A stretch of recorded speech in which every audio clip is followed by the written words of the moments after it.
Perkenalkan, nama saya Riko Supriyanto. Saya dari jurusan Teknik Fisika ITS angkatan 2019. Asal saya dari Kudus dan saya mengikuti program MSIB di batch 2 dan mengambil di DISA AI Academy, dan saya mengikuti kelas IoT FPGA, dan ini merupakan proyek pertama saya di kelas IoT FPGA. Teman-teman, perkenalkan saya Andreas. Saya mahasiswa jurusan Teknik Informatika dari Universitas Katolik Santo Thomas Medan. Saya mengambil MSIB di DISA AI Academy. Saya berada pada grup EAEK. Ini merupakan proyek pertama saya, proyek kolaborasi untuk mata kuliah IoT FPGA atau Internet of Things.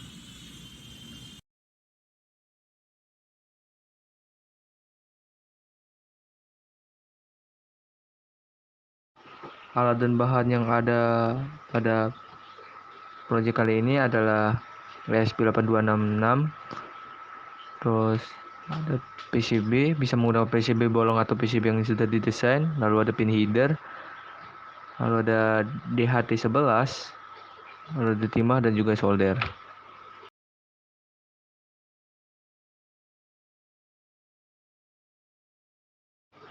Oke, untuk rangkaian di sini ada rangkaian ESP8266 dengan sensor DHT11, yang mana DHT11 memiliki 3 kaki, yakni data, ground, dan juga VCC. VCC sendiri akan dihubungkan dengan V input, lalu ground dihubungkan dengan ground, dan juga data dihubungkan dengan port yang diinginkan sesuai pada coding. Pada kasus ini port yang diinginkan adalah port D4. Setelah itu dilakukan penyolderan dengan menggunakan solder dan timah, dan dihasilkan rangkaian seperti pada gambar berikut.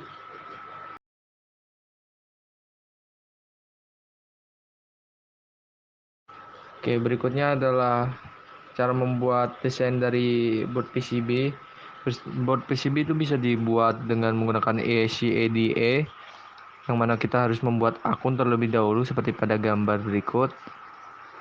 Lalu berikutnya kita bisa menggunakan akun yang telah dibuat. Bisa dimasukkan library yang diinginkan di sini. Misal yang diinginkan adalah DHT11, kita sesuaikan dengan gambar yang ada dan library dimasuk di DHT11. Oke, berikutnya ada baterai. Di sini bisa kita input baterai sebagai tegangan input disambung dengan ground dan V input. Lalu bisa digunakan Node MCU ESP8266. Untuk penginputan library ini harus melihat dulu gambar di sebelah kanan itu sudah cocok atau belum dengan yang sudah kita buat. Maksudnya adalah sama dengan setelah kita melakukan import library, kita bisa memasukkan rangkaian-rangkaian tersebut ke dalam suatu PCB yang awalnya kosong di sini, dan ukuran dari PCB tersebut bisa diatur sesuai dengan keinginan. Lalu rutenya di situ bisa diatur juga sesuai dengan keinginan. Berikut adalah seluruh PCB yang coba kita buat. Setelah PCB itu sudah mendapatkan desain yang awal, kita bisa mengubah jalur tersebut ke dalam sebuah PDF, yang mana nanti PDF tersebut akan di-print dan dilakukan pencetakan, sehingga ketika sudah dicetak dan sudah diberi larutan verklorid, maka akan mendapat PCB yang bisa digunakan. Dan selanjutnya bisa dilakukan penyolderan sesuai dengan keinginan.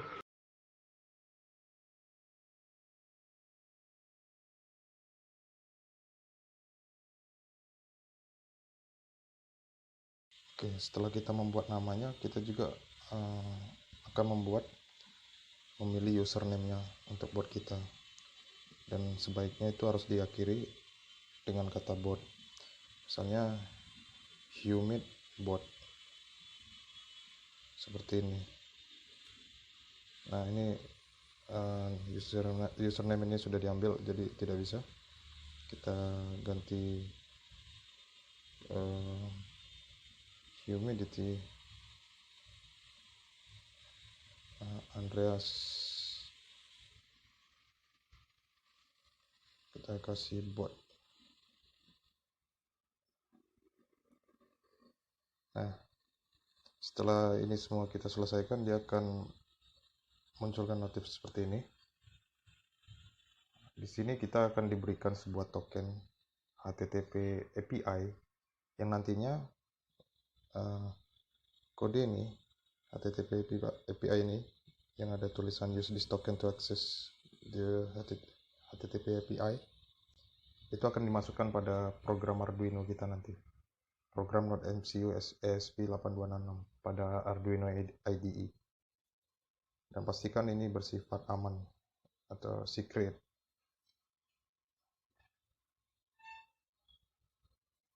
Lalu untuk mengecek apakah bot kita sudah bisa dicari di Telegram adalah dengan melakukan pencarian di sini. Kita bisa mencarinya berdasarkan username tadi. Humidity Andreas bot, kalau tidak salah. Nah, ini ya sudah ada. Nah, di sini nanti kita akan memulai botnya.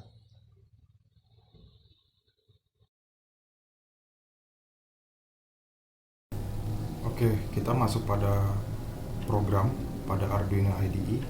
Nah, inti pada program ini adalah kita harus menggunakan 3 library penting. Yang pertama itu adalah Wi-Fi.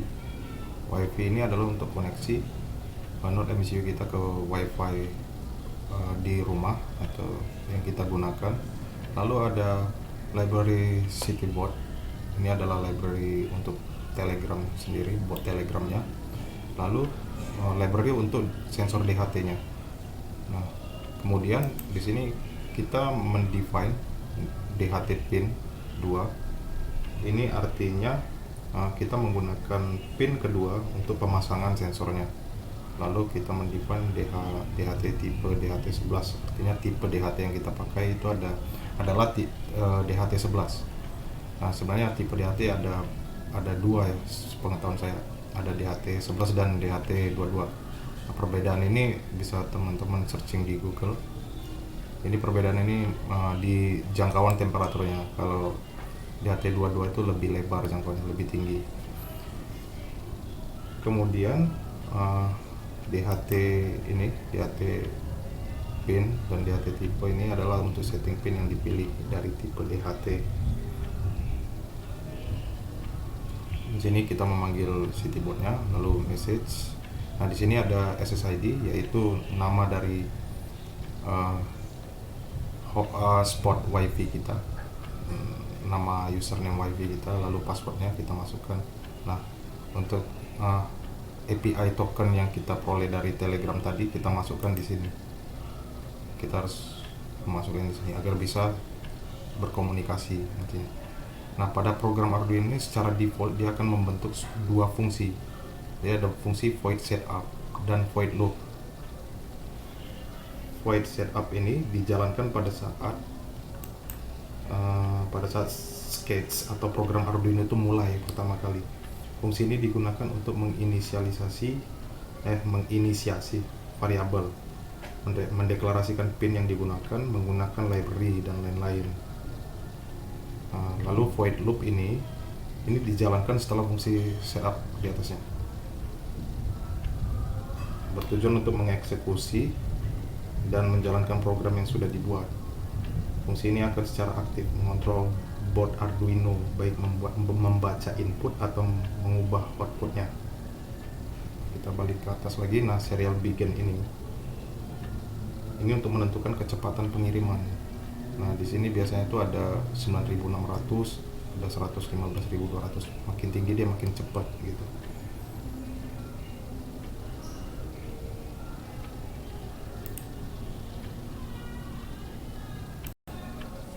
Lalu ada WiFi begin.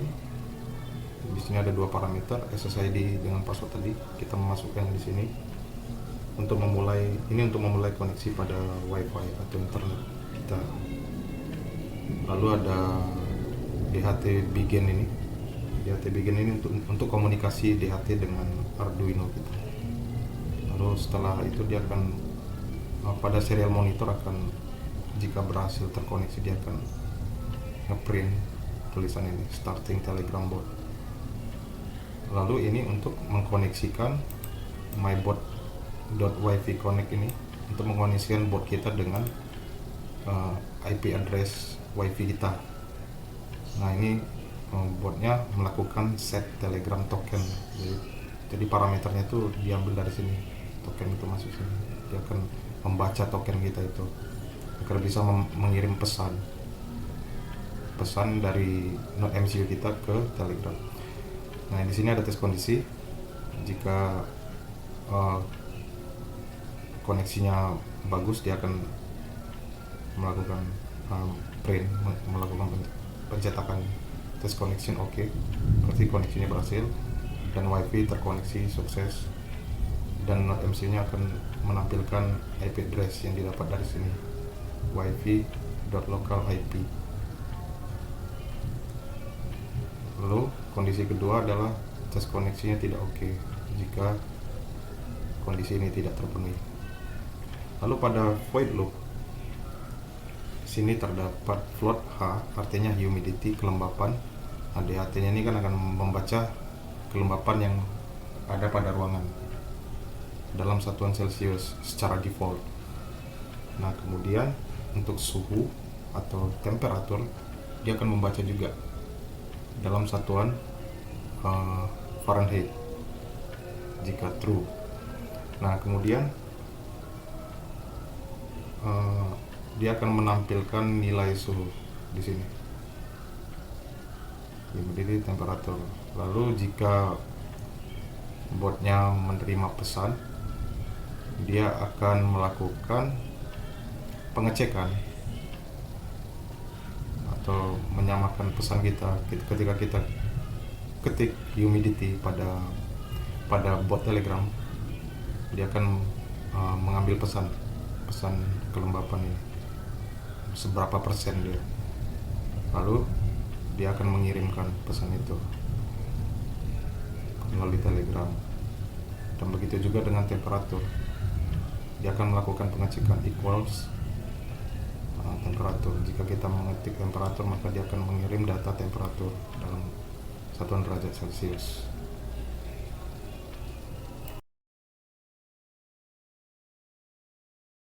Oke, berikutnya adalah mengenai simulasi. Simulasi ini bisa dilakukan dengan menghubungkan rangkaian terlebih dahulu ke USB, dan untuk mengetahui di mana COM-nya dia akan berjalan, maka bisa menggunakan device manager di sini.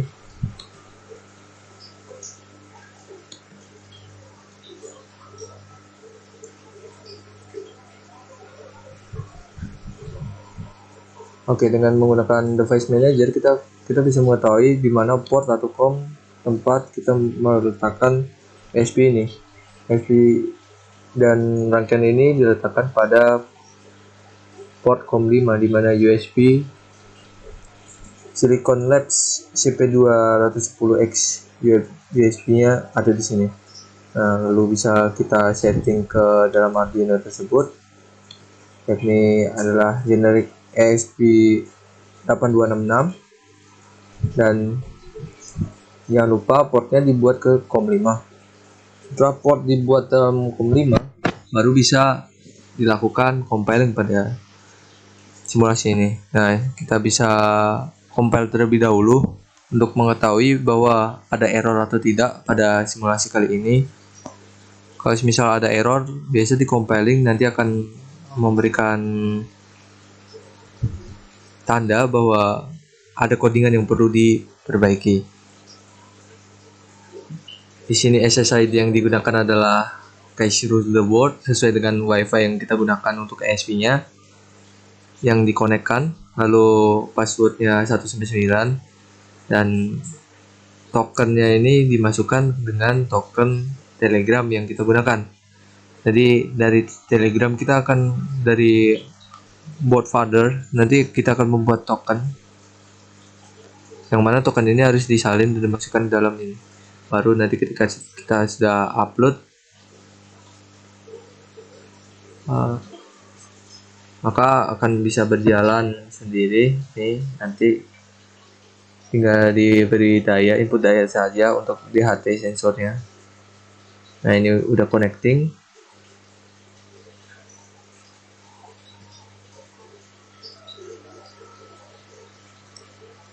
Lalu selanjutnya nanti bisa dicek terlebih dahulu lewat laptop apakah WiFi terconnecting atau tidak. Berdasarkan codingan ini, WiFi ketika terkoneksi, maka nanti dia akan memberikan bahwa koneksi oke dan WiFi sukses terkoneksi, dan dia akan memberikan local IP address yang diberikan. Ini bisa kita cek lewat tools, terus serial monitor, lalu di sini akan ada keterangan. Di sini test connection oke dan WiFi connect sukses, dan not MCU IP address di sini akan tampil ketika dia terkoneksi. Oke, next kita bisa lihat tampilan dari Telegram.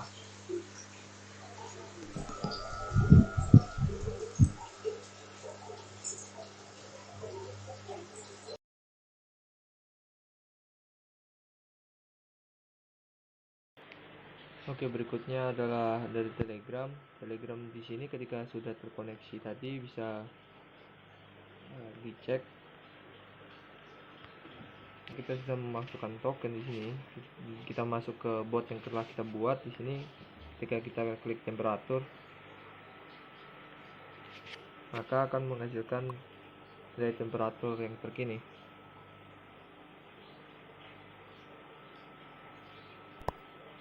Nah, sedangkan ketika kita mengetik humidity, maka akan menampilkan humidity pada kondisi terkini.